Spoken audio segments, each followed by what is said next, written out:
நாங்க நியாயம் கேட்டு போராடுறோம். எங்களை அரெஸ்ட் பண்றாங்க நியாயமா? பெண்களை குடியரசு இருக்கிற ஐயா 13 நாளா நாங்க இருந்தோம். எங்களுக்கு அந்த கொத்து பதிலா தூக்கிட்டு போறாங்களே, இது நியாயமா? அநியாயம் இல்லையா? எங்க வாழ்வத்தை நடு ரொட்ட வந்துச்சு, ரோட்டுக்கு வந்துச்சு, நாம சாகணுமா?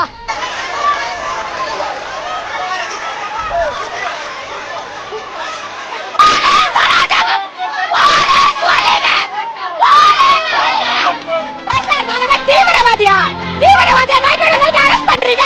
நாங்க இந்த குடிமக்கள் தானே, எங்க உழைப்பு தானே நாங்க பாதுகாப்பு எங்க வீட்டு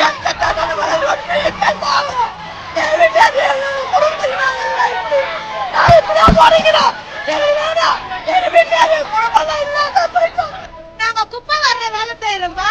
13 நாளா நாங்க இங்க உட்காந்துக்கிறோம். நாங்க பணி நிரந்தரம் கொடுங்க, எங்களுக்கு இருக்கிற சம்பளமாவது கொடுங்க. எங்களை ஏன் பத்தானே இருக்கணும்?